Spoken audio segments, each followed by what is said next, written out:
Good morning, everyone. It's Erev Rosh Hashanah, the last day of the year. I just wanted to take this opportunity to wish each and every one of you Shana Tova, Ksiva Chasima Tova. We should all be inscribed in the book of life, in the book of health, and the book of prosperity. I also just wanted to take this opportunity to show you all around what's been doing in the shul.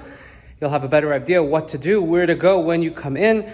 We just want to make this as seamless and as easy for every single person here. So here you see I'm standing in the beautiful vestibule of our shul. I'm going to switch our screen and we're going to see everything how it goes. Here, we can walk with me.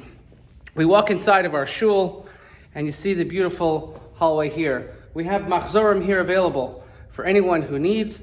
If you don't want to bring your own, each and every day the machzorim will be wiped down. They will be put away and wiped down and sanitized so that they'll be ready for use the next time. The entire building is basically going to be locked with the exception of the sanctuary and the bathrooms.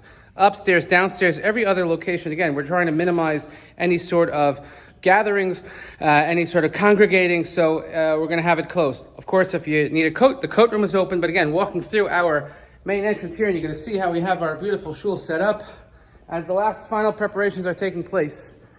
And as you can see inside, we have spacing, and there are row numbers that are listed here on each and every aisle with the seat names, and you'll follow the guide. You'll see the seat, and again, you have names on the chair. So, for instance, if you want to see where Sharon Brickman is sitting, oh, there he is. See, there's her name on the chair. And we have our able-bodied volunteers here early in the morning. It's very early. It's not even 9 o'clock yet.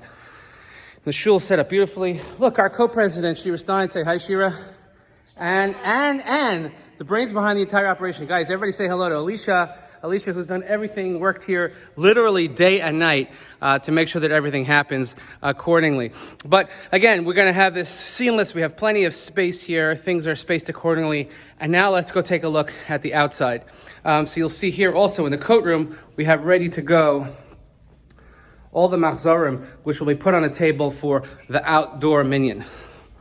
Outdoor service also is going to be very, very exciting. We're going to walk outside. As you see here, we have a table set up outside. We're going to have extra security outdoors because obviously we're going to be outside, and we are going to have a check-in security, and some ushers will be able to know who's sitting where. They'll tell you where you're going to be sitting, and they'll guide you through. Just as a note, the parking lot will be closed. So even though there are cars behind me now, for Yom Tov, it will be completely empty. We want to keep this as pristine, as clean as possible. If you're leaving your car here before Yom Tov and Shabbos, please park on the street on Lafayette. Police department is aware. When you walk into the tent, you can see our beautiful tent here. And here's our tent, and you can see, again, the chairs set up. Now, this is the women's section. Now, we will have it cordoned off in such a way that there are only certain ways in which you can exit and enter. We don't want it to have just hodgepodge, everybody going in wherever they want.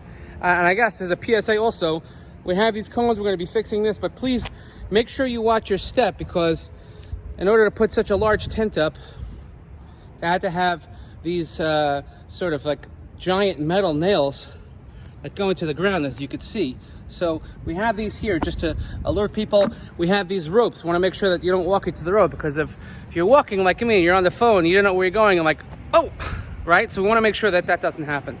But here we are inside the tent. We have beautiful lighting. It's going to be sound. And by the way, you can hear now, there's traffic outside. I mean, there's nothing we can do about that. We're outdoors. Luckily, it's Shabbos Sunday, hopefully less going on. No garbage trucks or gardeners.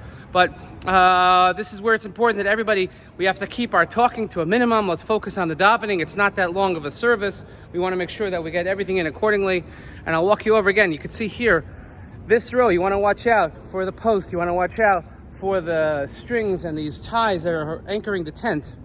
Again, we're going to have proper signage as to where you should come in and come out. And here is the men's section. And again, as you can see, we have the ark set up in front.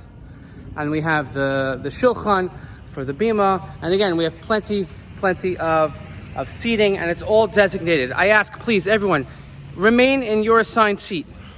Let's try not to mill around. Let's not move any chairs. We're not switching any chairs. There will be labels affixed to the chairs. A tremendous, tremendous amount of work went into making this happen. So we need everyone's participation to make sure that everything flows smoothly. We have tables set up in the back if you want to drop your talis bag or whatever it might be. And again, I look forward to a very, very meaningful Rosh Hashanah service with each and every one of you. I will be attending both services, and I'll be speaking at both services, and I hope that everyone really just makes the most of this opportunity. I also want to thank Mindy, Shawl, Jessica Wise, and their entire team for putting together the beautiful Rosh Hashanah gifts that were delivered. Hopefully everybody got it by now to every member of the shul.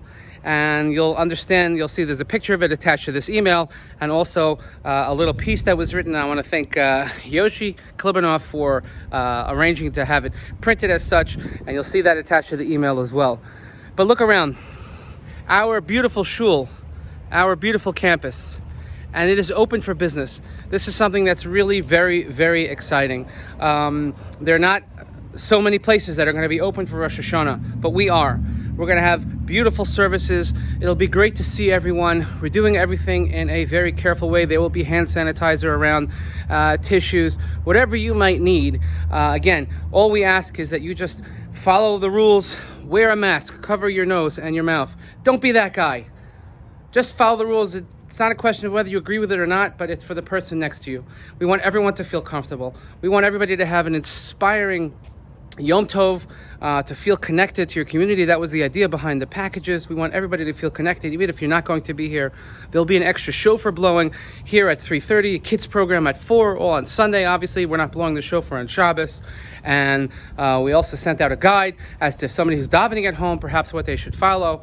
If you need to pick up a machzor today, please let us know, and you can come pick one up. Otherwise, we'll have them here waiting for you. Everything is set. Aliyah's, seating, everything we could possibly think of. We want to have a safe environment. We want to have a place where you'll feel comfortable, and we want you to start to be able to feel that you can really re-engage back into shul life. So even though it's cloudy right now, that's just for now. We're getting it out of the way. It's going to be beautiful tomorrow, 65 degrees.